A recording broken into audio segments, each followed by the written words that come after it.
Hello students, आज हम लोग ट्वेल्थ क्लास का फर्स्ट चैप्टर स्टार्ट करेंगे सॉलिड स्टेट, यानी कि जिसको हिंदी में ठोस अवस्था कहते हैं। तो इस चैप्टर में हम लोग सॉलिड्स के बारे में पूरा स्टडी करते हैं। आप लोगों को पता होगा मैटर का मेनली 3 स्टेप होता है, 3 स्टेट है आपका, सॉलिड, लिक्विड और गैस। उसमें से हम लोग जो सॉलिड स्टेट है उसके बारे में पूरा डीप स्टडी करना है।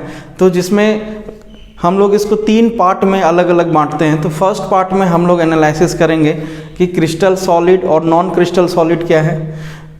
जो क्रिस्टल सॉलिड है उसमें लैटिस का फॉर्मेशन होता है, व्हाट इज़ लैटिस या क्रिस्टल लैटिस क्या है।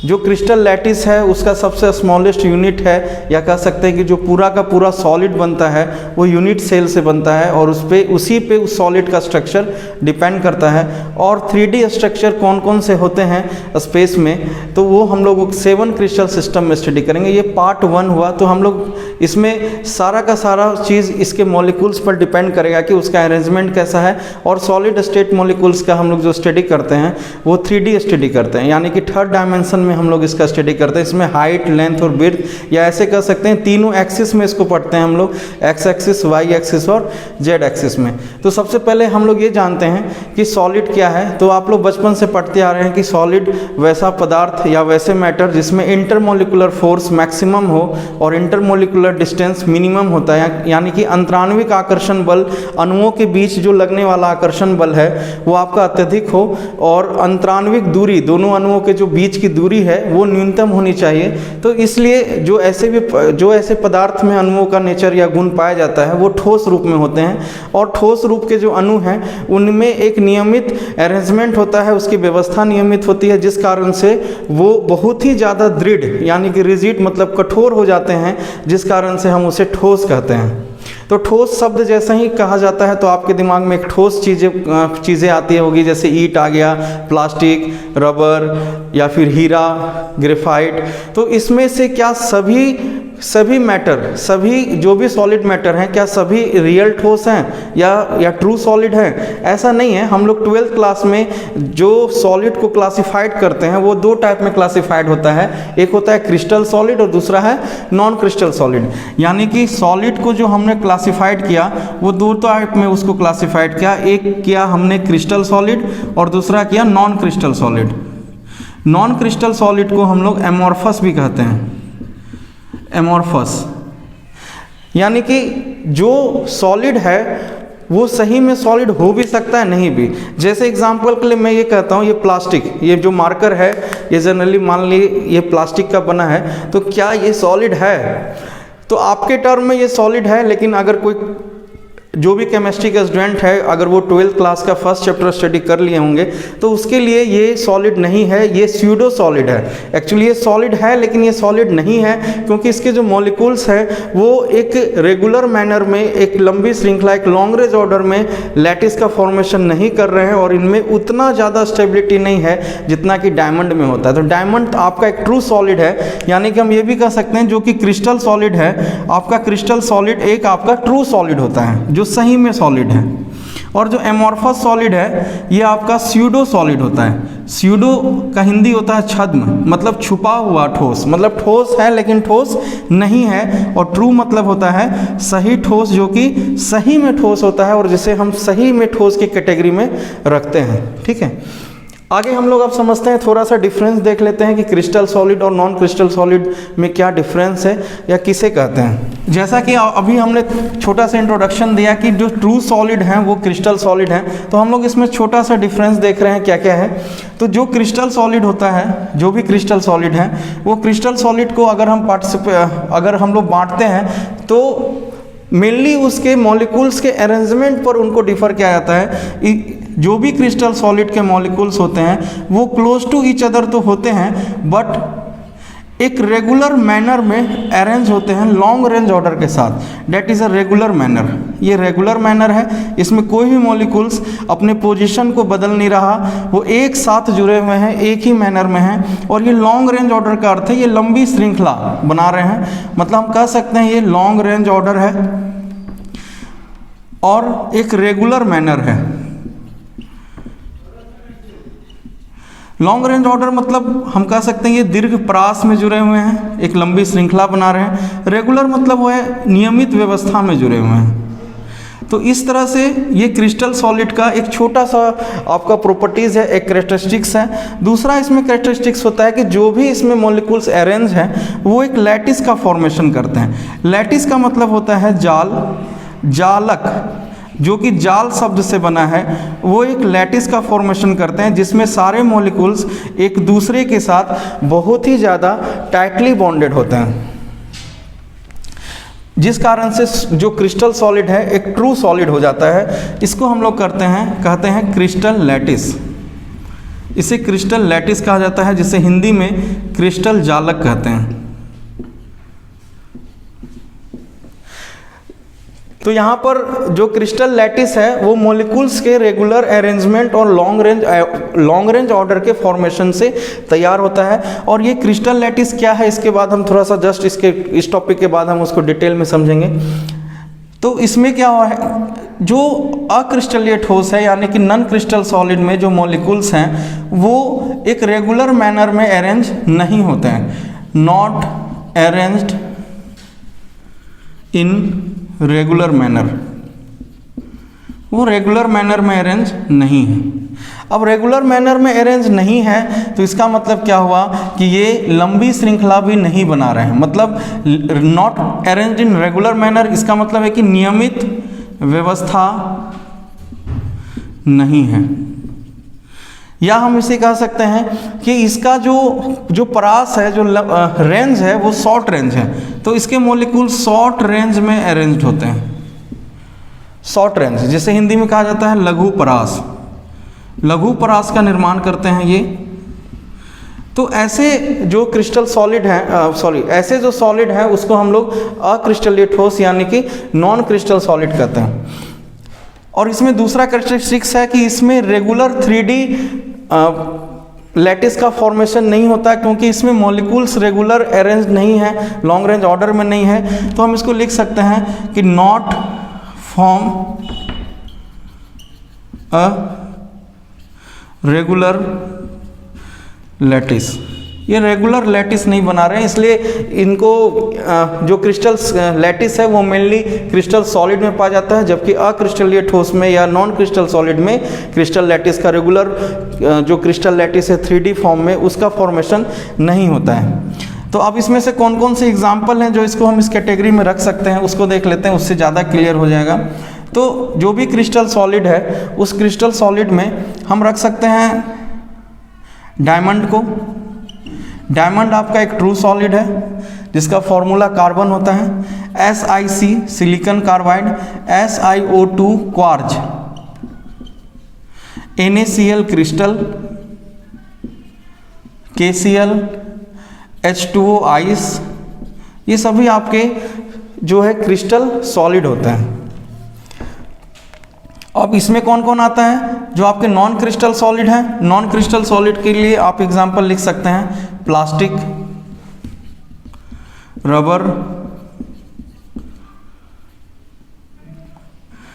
SiO2 बट मेल्ट में। अगर हम SiO2 को क्वार्ज फॉर्म में ले रहे हैं, सॉलिड होगा वो एक क्रिस्टल सॉलिड है, जबकि SiO2 को अगर हम मेल्ट फॉर्म में ले रहे हैं तो वो एक नॉन क्रिस्टल सॉलिड है। ग्रेफाइट, इसका फॉर्मूला कार्बन होता है। ग्रेफाइट और डायमंड कार्बन के दो एलोट्रॉप्स हैं, दो अपर रूप होते हैं। ठीक है, अब हम लोग इसके बाद जो सेकेंड टर्म है हम लोग उस पर आ रहे हैं। सेकेंड टर्म हम लोगों का है क्रिस्टल लैटिस। क्रिस्टल लैटिस क्या है, तो क्रिस्टल लैटिस एक जालक होता है। क्रिस्टल लैटिस जिसका अर्थ है क्रिस्टल जालक। ये जो क्रिस्टल जालक शब्द है, जालक या लैटिस, इसका शब्द का मतलब होता है जाल रूपी, नेट लाइक। जैसे आप लोगों ने बहुत सारा जाल देखा होगा, जैसे मछली का जाल, कबूतर का जाल, या मच्छरदानी जो आप लोग मच्छर के लिए लगा रहे हैं, तो उसमें एक आपका अगर मॉलिक्यूल्स का जाल है, मॉलिक्यूल्स का नेट अगर फॉर्मेशन हो रहा है, वो भी अगर क्रिस्टल सॉलिड में, तो सेम लाइक स्ट्रक्चर हम उसको बोलते हैं क्रिस्टल लैटिस। तो क्रिस्टल लैटिस में हमको ये पता है कि क्रिस्टल सॉलिड में जो भी मॉलिक्यूल्स हैं वो लॉन्ग रेंज ऑर्डर में और रेगुलर मैनर में अरेंज्ड होते हैं। तो इसी तरह से अगर हम इसको सारे को मिलाते हैं तो ये एक जाल का फॉर्मेशन करता है जो कि रो और कॉलम के फॉर्म में है, और इसी जाल को हम लोग या इसी लैटिस स्ट्रक्चर को हम लोग क्रिस्टल लैटिस कहते हैं, क्रिस्टल लैटिस कहा जाता है। अब ये जो क्रिस्टल लैटिस होता है ये आपका 2D नहीं, ये 3D अरेंजमेंट है। 3D अरेंजमेंट का अर्थ होता है कि हम इस क्रिस्टल लैटिस को मैं कोशिश कर रहा हूँ आपको एक क्रिस्टल लैटिस दिखाऊं कि किस टाइप में फॉर्म होता है 3D में। तो आप लोग ये चीज़ ध्यान में रखिएगा, जो भी क्रिस्टल लैटिस है वो आपका 2D नहीं 3D अरेंजमेंट होता है, और 3D अरेंजमेंट के कारण ही जो सॉलिड है वो अलग अलग स्ट्रक्चर में पाए जाते हैं, जिसमें आपका सबसे फंडामेंटल स्ट्रक्चर है वो आपका क्यूब होता है।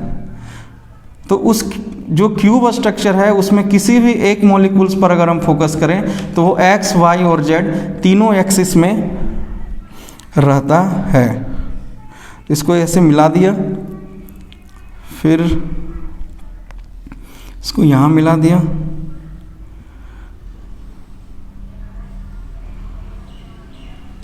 ये उसके बाद अगेन ये इसी टाइप से, ये जो भी डॉट आपको दिख रहा है ये डॉट आपका मॉलिक्यूल्स है, फिर यहाँ मिला दिया,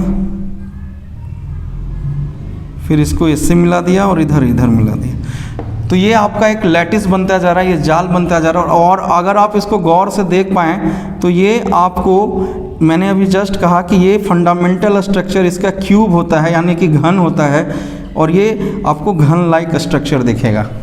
तो अगर आप यहाँ देखें तो यहाँ पर एक आपका क्यूब है, एक यहाँ क्यूब है, एक यहाँ क्यूब है। ये तीनों स्ट्रक्चर में आपको बेसिक स्ट्रक्चर मिलेगा क्यूब का, ठीक है। ये क्यूब या क्यूबाइड फॉर्म में आपका रहता है। और यहाँ जो मॉलिक्यूल्स का अरेंजमेंट है लॉन्ग रेंज ऑर्डर में, ये है आपका 3D क्रिस्टल लैटिस, ठीक है। और इसी 3D क्रिस्टल लैटिस के फॉर्मेशन के कारण से कोई भी क्रिस्टल सॉलिड काफ़ी ज़्यादा स्ट्रॉन्ग और हार्ड हो जाता है। अब आगे आते हैं हम लोग इसमें यूनिट सेल। तो यूनिट सेल क्या है? तीसरा आपका आता है यूनिट सेल। इसको हिंदी में हम लोग एकक कोशिका कहते हैं। क्या है ये, इसको समझते हैं। तो हम ये कह रहे हैं कि जितने भी 3D क्रिस्टल लैटिस का फॉर्मेशन हो रहा है वो छोटे छोटे क्यूब से हो रहा है, यानी कि इसमें जो एक छोटा सा क्यूब है ये इस पूरे लैटिस का एक यूनिट है, एक हिस्सा है।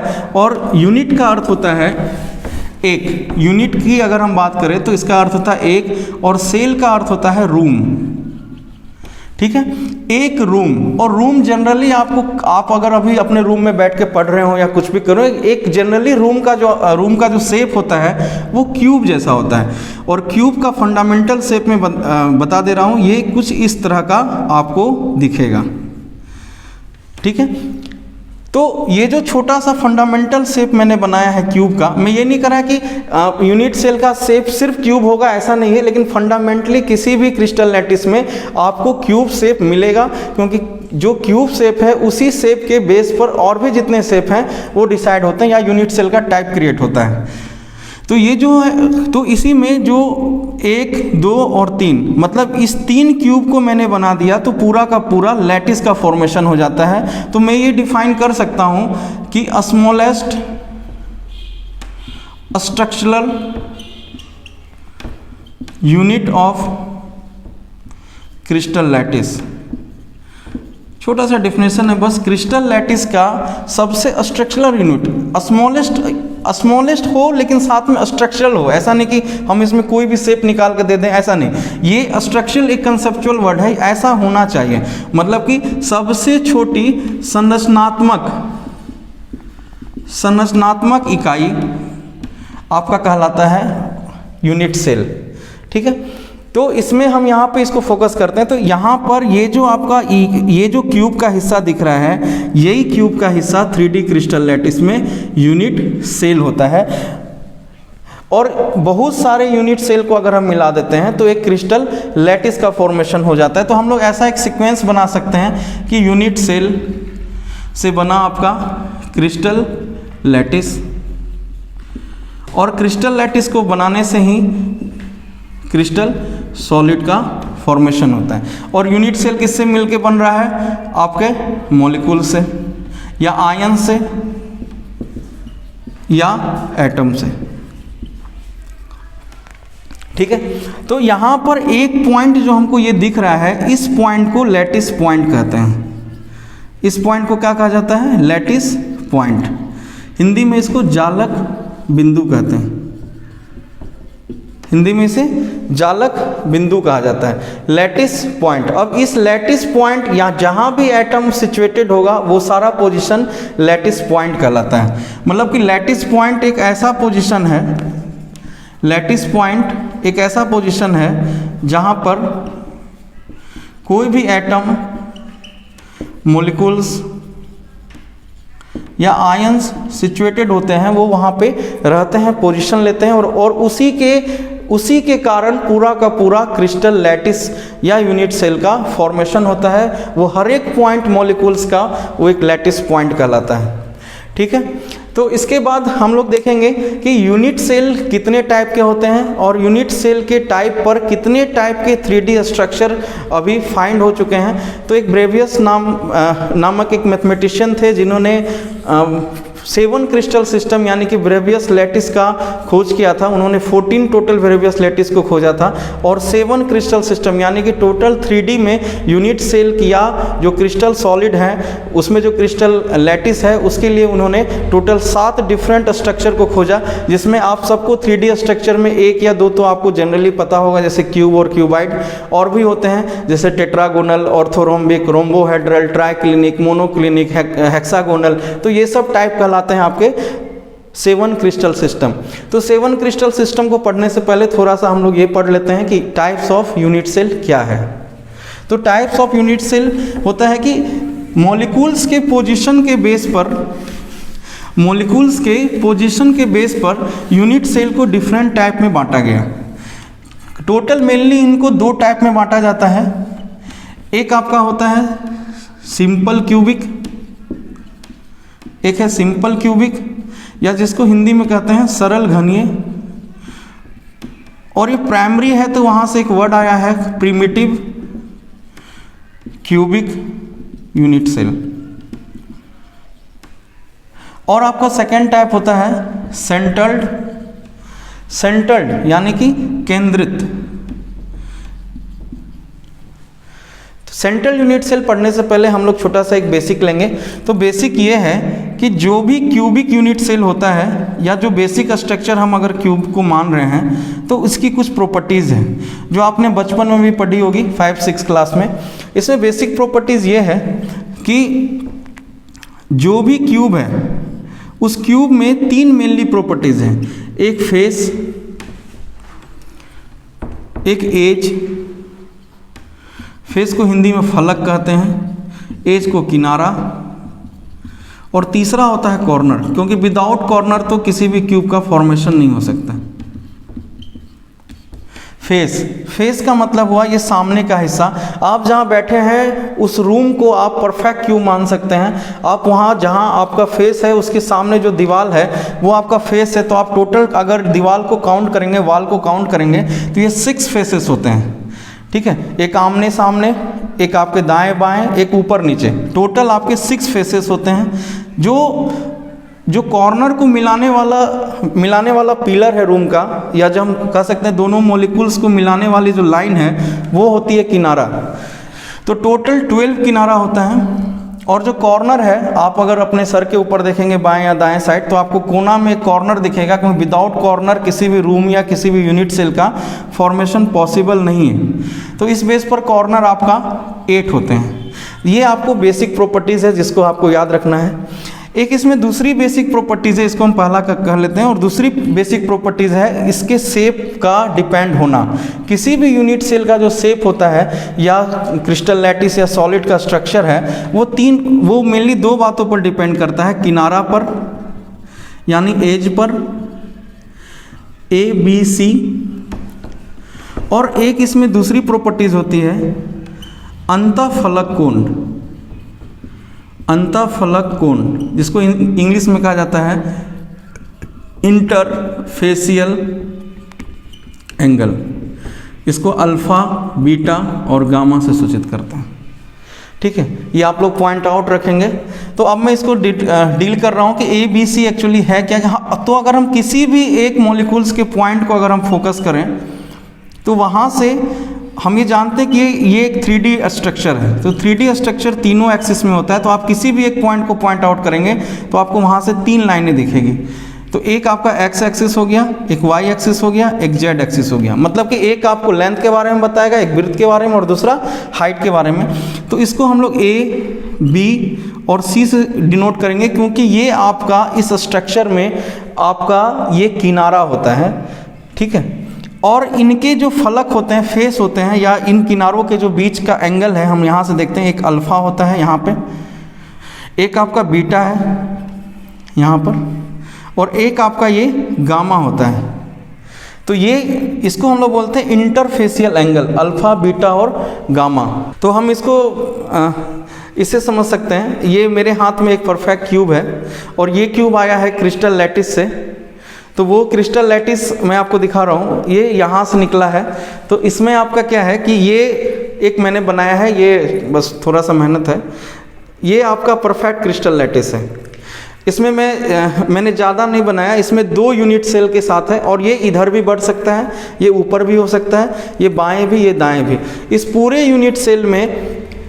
यूनिट सेल को अगर हम देखें तो ये पूरा एक परफेक्ट क्रिस्टल लैटिस होगा। और इसमें से अगर हम एक छोटा सा पार्ट को अलग कर दें, इसको देखें अगर 3D फॉर्म में, तो ये कुछ इस फॉर्म में दिखता है। तो इसमें अगर हम किसी एक मॉलिक्यूल्स पे फोकस करें तो यहाँ से 3 लाइनें, 1, 2 और ये 3 लाइनें, यानी कि ये जो 3 किनारा होता है, और ये सभी मॉलिक्यूल से 3 किनारे निकलते हैं एक्स, वाई और जेड एक्सिस में। इसी को हम लोग A, B और C कहते हैं। इसके बीच में जो कोण बनता है ये है अल्फा, फिर एक यहाँ है बीटा और एक यहाँ है गामा। और आपको दिख रहा होगा इस क्यूब स्ट्रक्चर में ये एक परफेक्ट क्यूब स्ट्रक्चर है, और जहाँ पे सभी इंटरफेसियल कोण यानी कि अल्फा, बीटा, गामा का मान वैल्यू 90 डिग्री होगा। और ये जो तीनों किनारे हैं वो ABC इक्वल होंगे, क्योंकि ये क्यूब जो है एक स्क्वायर से फॉर्म होता है, और स्क्वायर के जो सभी साइड्स हैं, सभी भुजाएँ हैं, वो इक्वल होती हैं। तो उसी तरह से यहाँ पर अगर हम इसके फंडामेंटल स्ट्रक्चर की बात करें तो यहाँ पर A बराबर B बराबर C लिख सकते हैं, और अल्फा बराबर बीटा बराबर गामा बराबर 90 डिग्री होगा। मैं इसको कोशिश करता हूँ प्रूव करने का। तो मैं एक क्यूब बना रहा हूँ, और क्यूब के लिए सबसे पहले स्क्वायर ज़रूरी है। ये जो स्क्वायर है इसमें सभी साइडें बराबर हैं, और ये 3D इमेज है। तो इसको अगर मैं 3D इमेज में बनाऊँ तो इसमें जो सारी साइडें होगी वो सारी इक्वल हो जाएगी, इसलिए A बराबर B बराबर C हो गया। और इसी क्यूब के लिए अगर मैं एंगल की बात करूं तो ये एक स्क्वायर में जो सभी एंगल हैं वो 90 डिग्री का है, और मैं अगर इसके साथ एक और स्क्वायर ऐड करता हूं तो इसमें सभी एंगल जो हैं वो 90 डिग्री के हैं। तो बाकी जितने भी एंगल फॉर्म होंगे वो सभी 90 डिग्री के होंगे, इसीलिए अल्फा बराबर बीटा बराबर गामा बराबर 90 डिग्री हो जाता है। तो इस तरह से मैंने एक रिलेशनशिप निकाला ABC और अल्फा बीटा गामा के बीच में, जिससे हमको एक क्यूब के स्ट्रक्चर का फाइनल पोजीशन पता चल गया एक्सिस में और इंटरफेसियल एंगल के साथ। इस एंगल और इस वैल्यू को अगर मैं किनारे का वैल्यू, एज का वैल्यू, इंटरफेसियल एंगल को अगर मैं चेंज करता रहूँ अल्फा बीटा गामा को, तो इसके स्ट्रक्चर भी चेंज होते जाएंगे। और इसी चेंज होने के स्ट्रक्चर से टोटल क्रिस्टल सॉलिड में 7 स्ट्रक्चर फाइंड हुए हैं, जिनको कहा जाता है 7 क्रिस्टल सिस्टम। तो आपको अब क्लियर हो गया होगा कि 7 क्रिस्टल सिस्टम एक्चुअली में है क्या। तो हम लोग उसको आगे देखेंगे, वो 7 क्रिस्टल सिस्टम कौन कौन से हैं। मैं उसका एक आपको ज़बरदस्त ट्रिक भी दूंगा याद करने के लिए, और वो 12th बोर्ड के साथ साथ CBSE बोर्ड हो, बिहार बोर्ड हो, और कोई भी स्टेट बोर्ड है, साथ साथ नीट, JEE, एग्रीकल्चर, सभी एग्जामों में पूछा था, और उसको याद रखने में थोड़ी कठिनाई है। लेकिन 7 क्रिस्टल सिस्टम का जो ट्रिक है जो मैं दूंगा, उससे काफ़ी आपको हेल्प मिलेगा।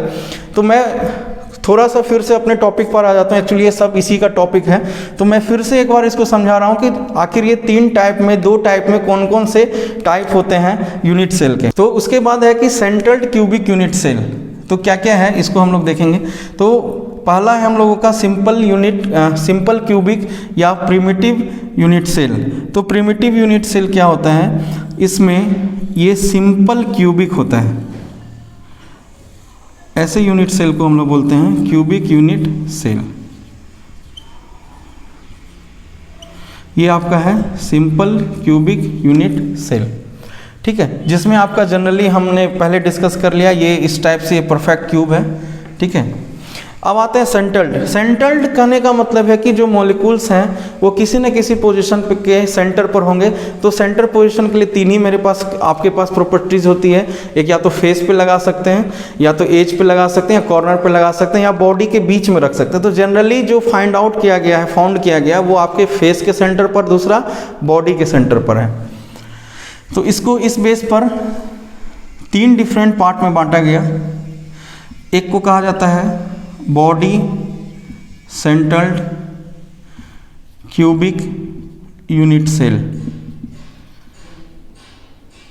BCC, अंतः केंद्रित एकक कोशिका। दूसरा होता है face central unit cell, face central cubic unit cell. Face central cubic unit cell, इसको शॉर्टकट में कहते हैं हम लोग FCC। इसका हिंदी होता है फलक केंद्रित एकक कोशिका, ठीक है। और लास्ट एक स्पेशल टाइप का होता है अंत, इसको इंग्लिश में लिखते हैं end centred cubic unit cell, ECC, ठीक है, जिसका हिंदी होता है अंत केंद्रित एकक कोशिका, ठीक है। तो इस क्लास में आज हम लोग इतना ही रहने देते हैं, जिसमें हम लोग आज बहुत कुछ सीख लिया हम लोगों ने। पहले सॉलिड्स क्या होते हैं उसके बारे में जान लिया, फिर उसके बाद क्रिस्टल सॉलिड और नॉन क्रिस्टल सॉलिड को कैसे डिफाइन करते हैं वो जान लिया। उसके बाद हमने जो क्रिस्टल लैटिस है उसको समझा, उसके 3D स्ट्रक्चर को देखा, लैटिस पॉइंट को हम लोगों ने समझा, उसके बाद यूनिट सेल के कितने टाइप होते हैं उसको देखा। हम लोग नेक्स्ट वीडियो में, ये कंटिन्यू वीडियो है तो अभी हम लोग नेक्स्ट वीडियो में फिर लाएंगे। इसमें आप लोगों को इसके बाद डील करके हम 7 क्रिस्टल सिस्टम का ट्रिक बताएंगे, जिससे ये पूरा वीडियो फिर एक साथ कनेक्ट हो जाएगा। Thank you very much. Like कर दीजिएगा, शेयर कर दीजिएगा। मैं सत्यम सर नेक्स्ट डे आप लोगों को 7 क्रिस्टल सिस्टम के बारे में बताऊंगा। Thank you.